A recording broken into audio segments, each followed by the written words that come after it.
શીતળા માની જય. તો હાલો બાયુ, હવે આપણે શીતળા સાહિત્યમ છે એટલે વાર્તા વાંચી લઈ.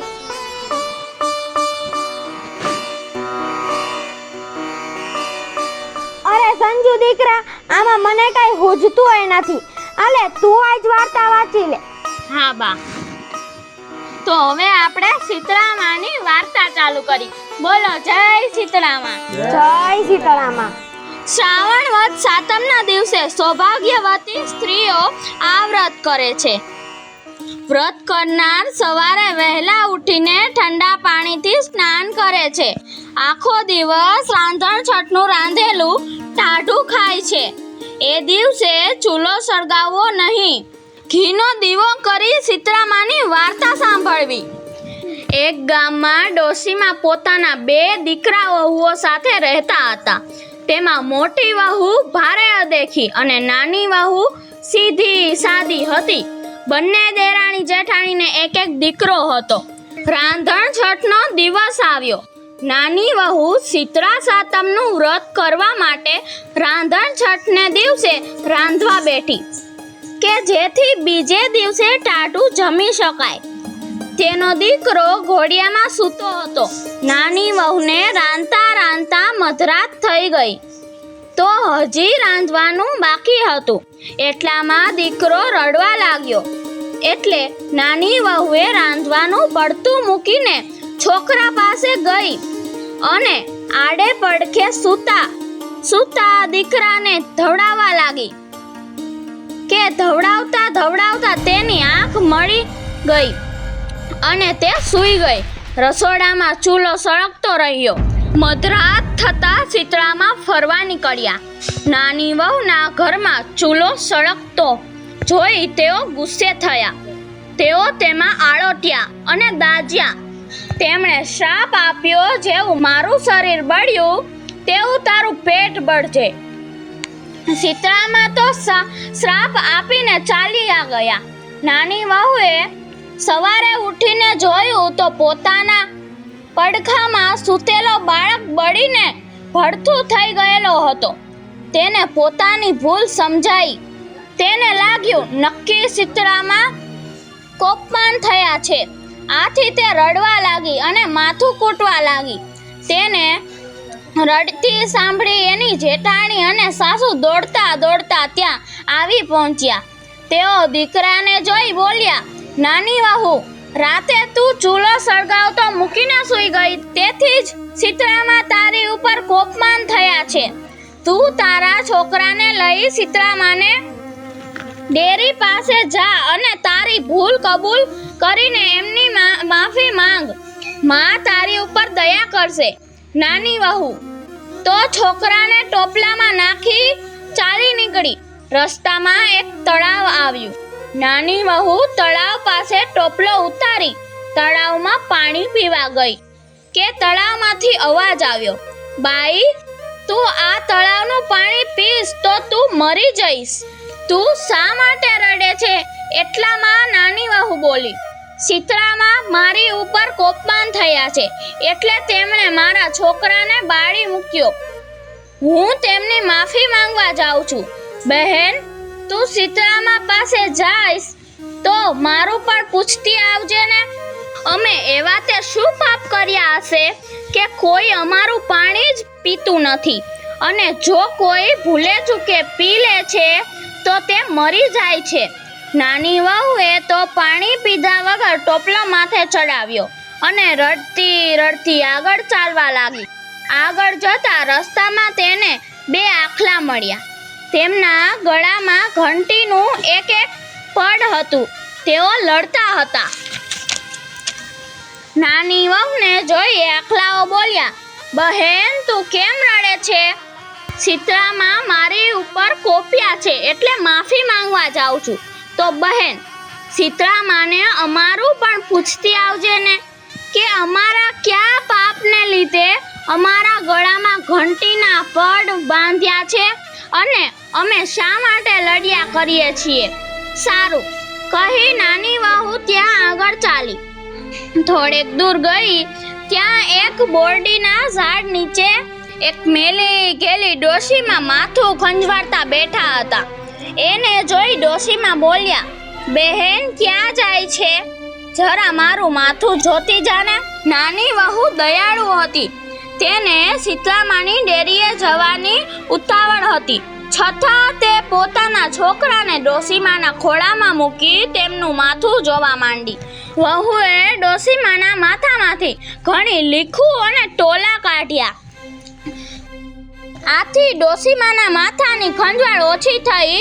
તેમણે વહુને આશીર્વાદ આપ્યા, કહ્યું, જેવું મારું માથું ઠર્યું એવું તારું પેટ ઠરજો. આટલું બોલતા ચમત્કાર સર્જાયો. ડોશીમાના ખોળામાં રહેલો છોકરો જીવિત થઈ કિલકિલાટ કરવા લાગ્યો. વહુ તો આશ્ચર્ય પામી. તેણે ખાતરી થઈ ગઈ કે આ ડોશીમાં બીજું કોઈ નહીં પણ શીતળામાં જ છે. તે શીતળામાના ચરણોમાં ઢળી પડી. ડોશીની જગ્યાએ એકદમ પ્રકાશ પથાર્યો અને એની જગ્યાએ શીતળામાં ઊભા રહી ગયા. નાની વહુએ શીતળામાના દર્શન કરી તેમની માફી માંગી. પછી નાની વહુએ તળાવના પાણી વિશે પૂછતા શીતળામાએ કહ્યું, બેટી, ગયા ભવમાં એ તળાવ એક સ્ત્રી હતી. એ બહુ અદેખી હતી. એને ત્યાં કોઈ ચીજ વસ્તુ લેવા આવે તો એ કોઈને આપતી નહીં. સવારમાં વલોણું કર્યા પછી કોઈ છાશ લેવા આવે તો તે પાણી નાખીને છાશ આપે. એના પાપનું નિવારણ એ કે તું એ તળાવનું પાણી ખોબામાં લઈ ચારે દિશાઓમાં છાંટી અને પછી તું પાણી પીએ તો પશુ પક્ષી અને વટે માર્ગુઓ એવું પાણી પી શકશે. નાની વહુએ પછી પેલા બે આખલાની વાત પૂછી. ત્યારે શીતળામાએ કહ્યું, બેટી, આ બંને આખલાઓ ગયા ભવમાં દેરાણી જેઠાણી હતા. તેઓ એટલા બધા ઈર્ષાળુ હતા કે આડોશ પાડોશમાં કોઈ તેમના ઘેર દળવા ખાંડવા આવે તો બંને જણા તેમનું અપમાન કરી કાઢી મૂકતા. એટલે આ ભવમાં તેઓ આખલા બન્યા છે.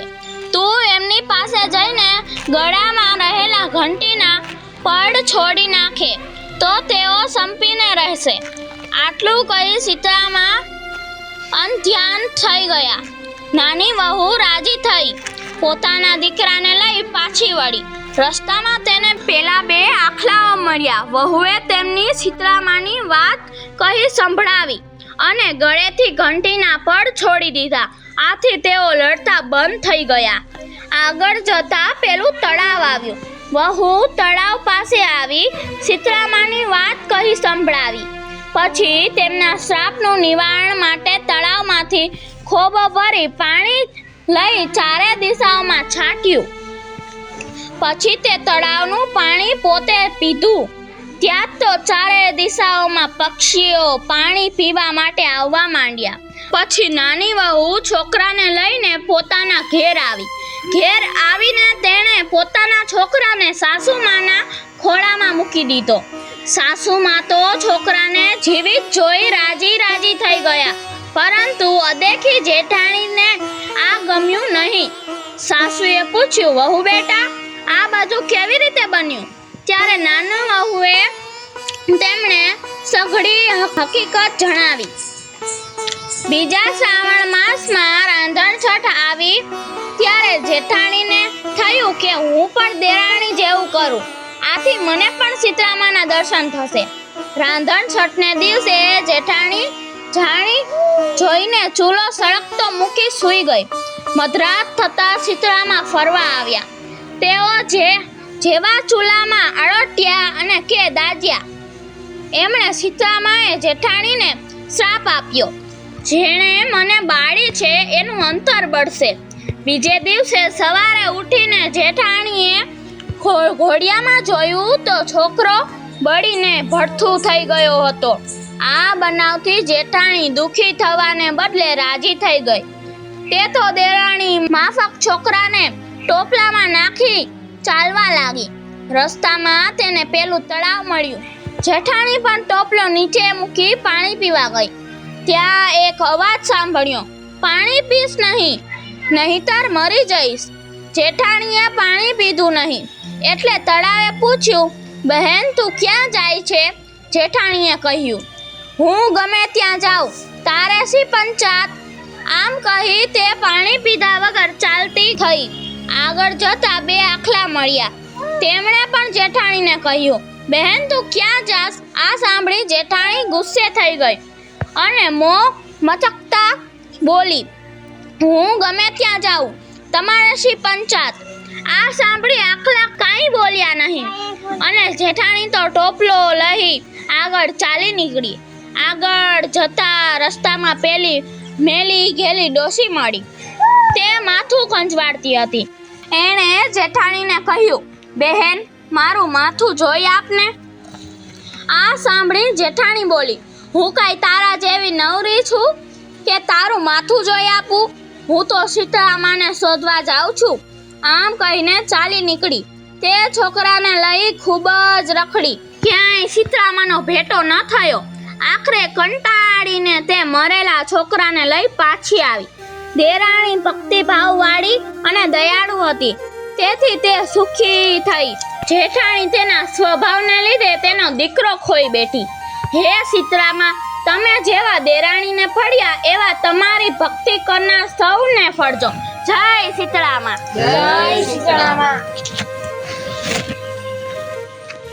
શીતળામાની જય શીતળામાની જય.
બોલો શીતળામાની જય.